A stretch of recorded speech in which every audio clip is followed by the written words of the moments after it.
don't do camera, I'm just reading. You gotta move it. Good morning, everybody.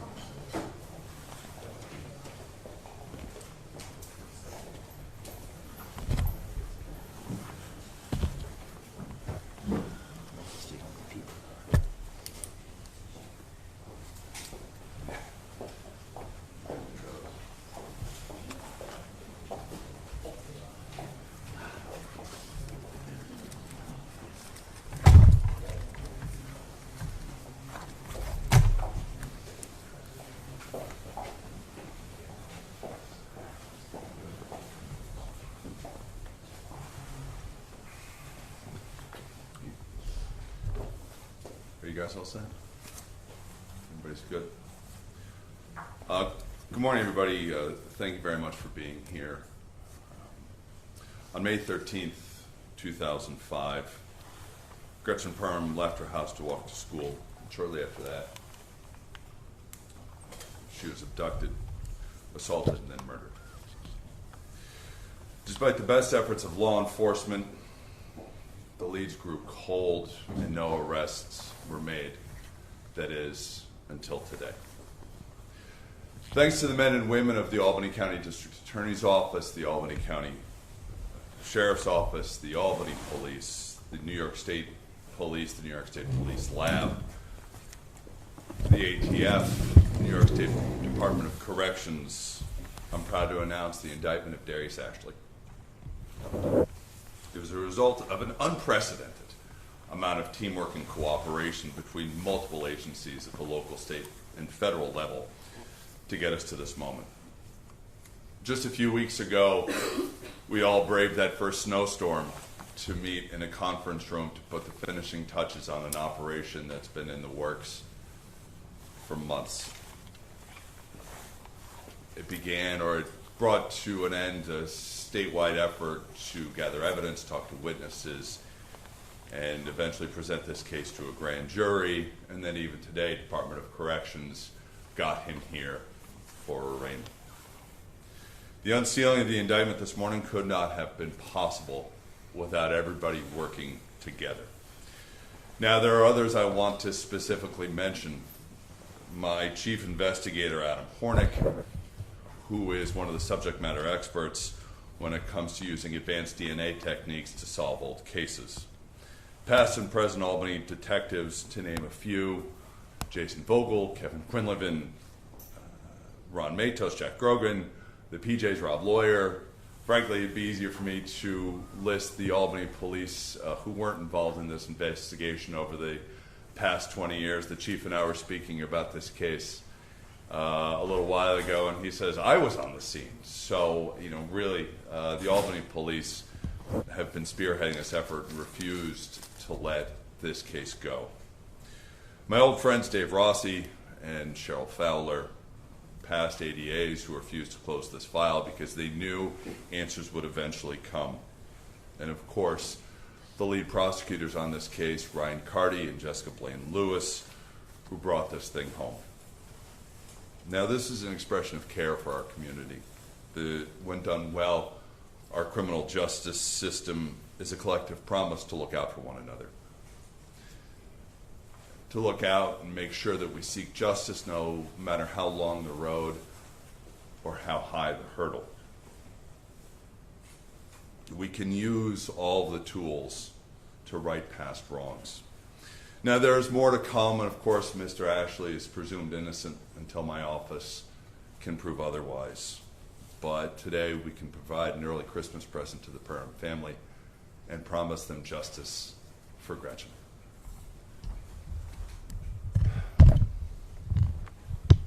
Folks, at this time, I want to turn this over to Chief Cox from the Albany Police Department for his comments. Thank you.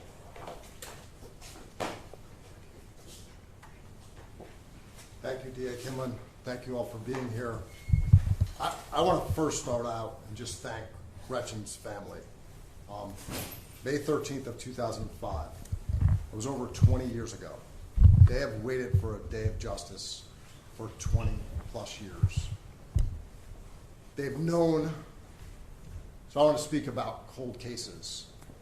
We call them cold cases, but in reality, they're not cold cases. They're cases that the men and women standing behind me, the men and women of the police department, the men and women of the district attorney's office, and all of the partners here today just continue to work on no matter what. But more importantly, the families live with every day. So they're not cold cases.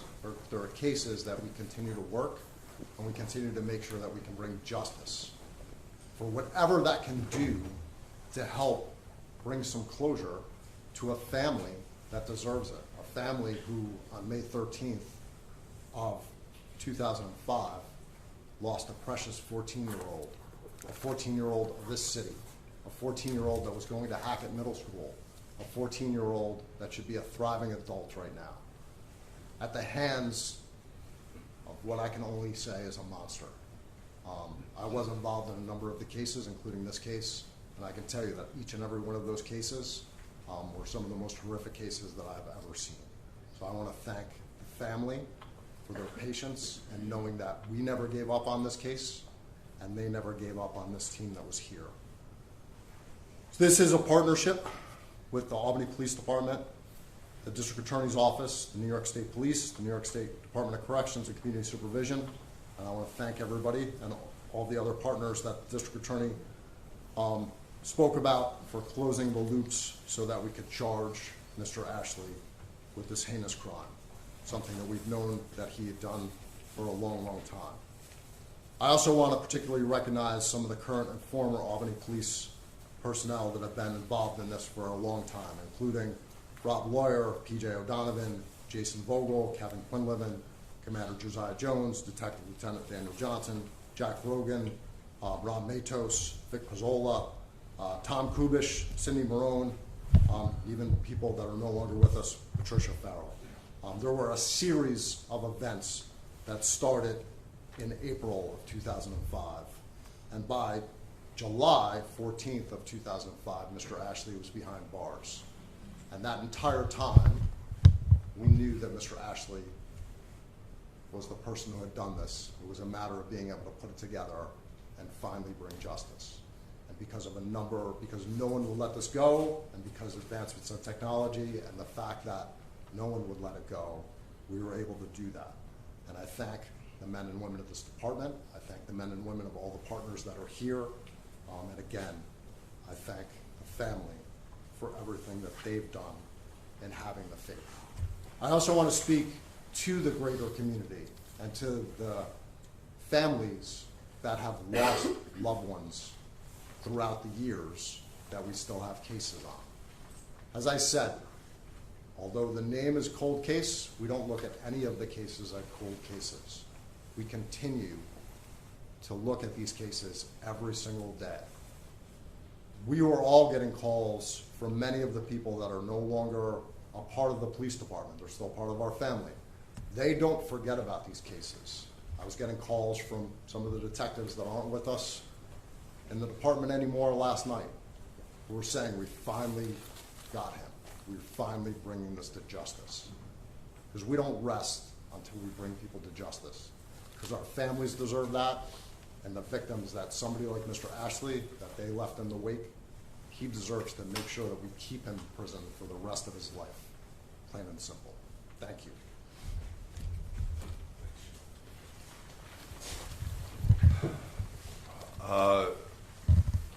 Ryan Carty has been a friend and colleague of mine for a very long time, and he is frankly one of the best prosecutors I've ever gone up against and now had the pleasure to work with. When I became DA, I sat down with Ryan and I said, you're going to be in charge of some special projects, and this was on the top of my wish list. I wanted to get this done. And with Ryan, I've known that all I have to kind of do is point him in the right direction and he'll go. All the other stuff he's doing, all the other cases he's trying, he had this plan in the works almost the entire year at this point. So I want to turn it over to him for some comments because he's been living inside of this case for a very long time. was, as I said earlier, he was the one who was able to bring this home along with Jessica Blaine-Lewis. So, Ryan. Thank you, DA. Those are some very, very kind words. This is not a day about me. This is a day about Gretchen. Ultimately, when the DA asked me to take up this investigation, it seemed like an insurmountable task. 20 years had gone by, but as soon as I was able to talk to the many detectives who worked on this case, I knew that we could solve it. And I really thank the DA for thinking of me as highly as he does. Ultimately, this is a day that prosecutors dream about, because this is why we do the job: to bring justice for a family who's been waiting for 20 years.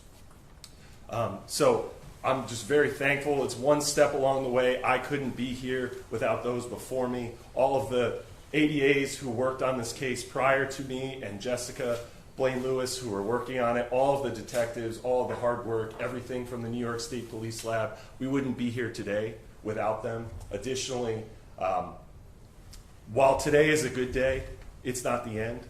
We are going to continue to work. We and all of the police agencies behind us are still working on this case to make sure that we do bring it home and bring justice for Gretchen.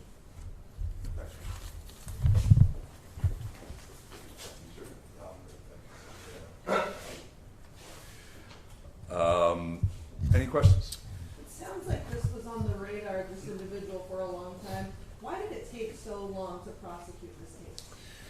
That's a great question. There have been a lot of advances in technology, and a very common example I use is everybody remembers our cell phones from 20 years ago.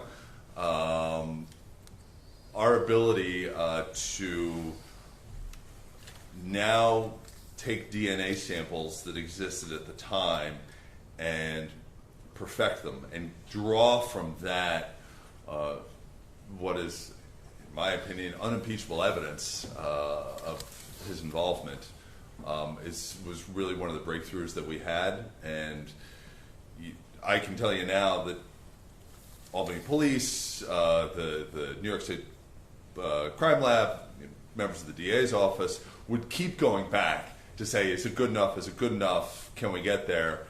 And only recently did we have the tools and the processes to really hammer down that DNA proof. So that was one part of it, and then there was some other stuff. And over time, people may be more willing to talk about the case, and we just it was this combination of science and technology and good old-fashioned detective work that got us here.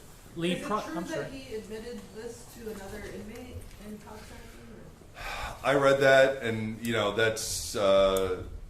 that's out there in the universe, but I can tell you that was not a pillar of how we got here. Okay. Lee, prior to May 13th, 2005, what was Mr. Ashley doing at the time in his life that apparently placed him on the law enforcement radar screen so quickly? Well, yeah, I'm going to let the chief answer that one. So he was employed at Parsons at the time, but he came on our radar. So we had a case on April 3rd of 2005, a horrific case of a 14-year-old female that was abducted and sexually assaulted. That was the first case that came on our radar. Gretchen, homicide on May 13th. We then had an attempted abduction of a 14-year-old girl at Hackett Middle School on June 9th of 2005. On that case, we were able to obtain some DNA evidence. And then on July 10th of 2005, we had an abduction of a 22-year-old female and a sexual assault that led to the identification of Mr. Ashley and also the collection of DNA evidence, a whole lot of work, including from a number of people that are in this room and some behind me today. We ultimately were able to arrest him, connecting to the dots to every case, not strong enough to be able to make an arrest for Gretchen that day on July 14th, but to the other three cases, and ultimately getting a conviction. I also want to say, like, to the question of why sometimes things take long, we also want to make sure we get it right. In this case, and again, we want to make sure there's justice. We'd like to have swift justice, but we also want to get things right.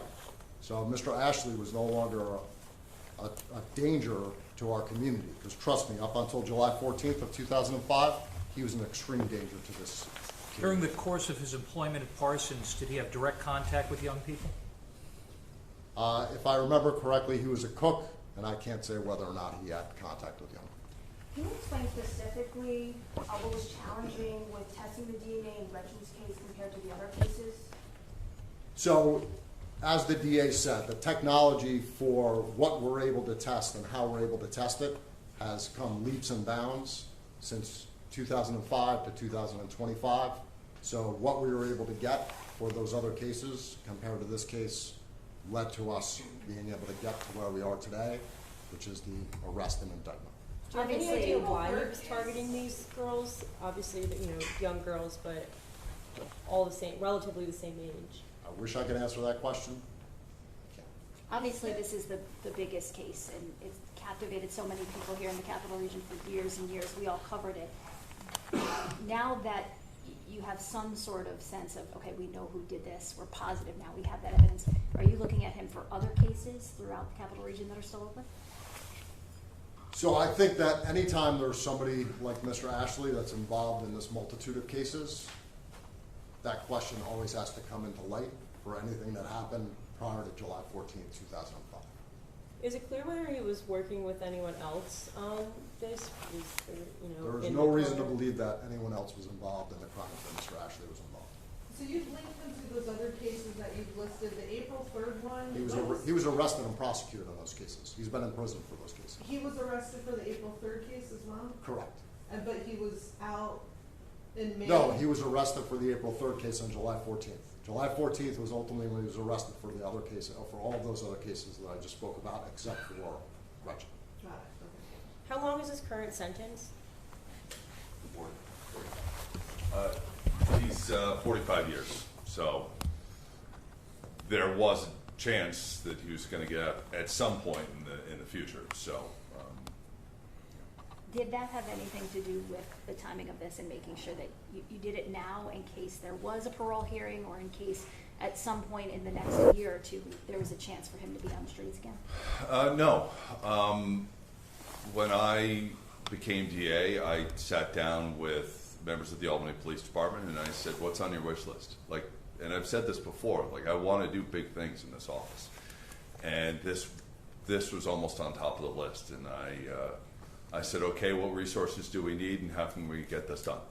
And again, I want to be able to show that the DA's office and the police and the community can come together and actually do great things, and look out for victims and do all that stuff that we think a DA's office and the police department should do.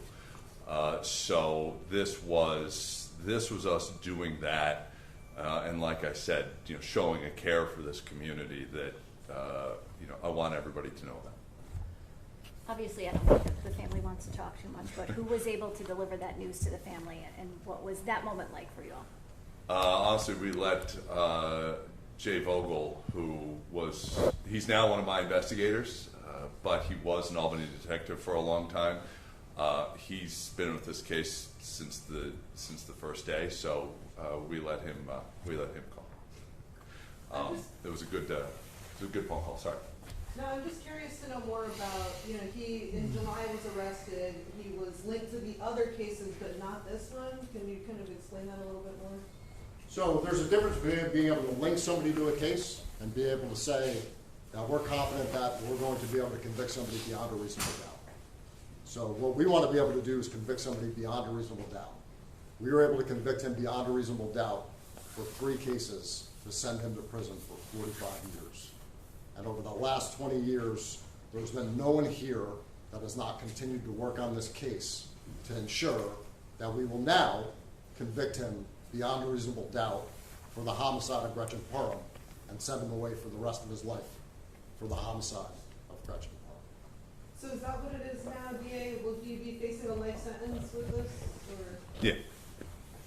Yeah, and the chief is right, and this is internal to my office, the question is always, what can we use? And I'm not comfortable with any indictment going forward unless I know that there's proof beyond a reasonable doubt.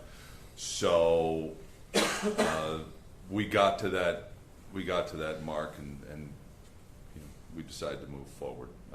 Obviously, the jury of his peers gets to decide that ultimate question, but we're very comfortable giving him that trial. So, Guys, thank you for coming. All right, one more question? Yeah, just wondering, like, when was the aha moment that, oh, this technology now exists? Like, when was that certain breakthrough that you guys had? 20 years is a long time. Again, we dedicated some resources in this office towards it, and the Albany police have kept the fire burning for a long time. So I don't think I can say like November 1st, but it's been over the past 10 months where we really got there. Guys, we'll have a press release coming out shortly. Thank you for coming. Thank you, everybody.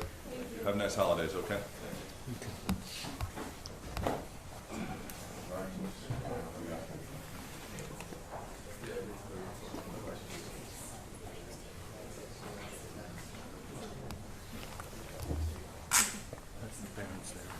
Sorry? That's the parents there in the back. That's my understanding, yes. We can find that.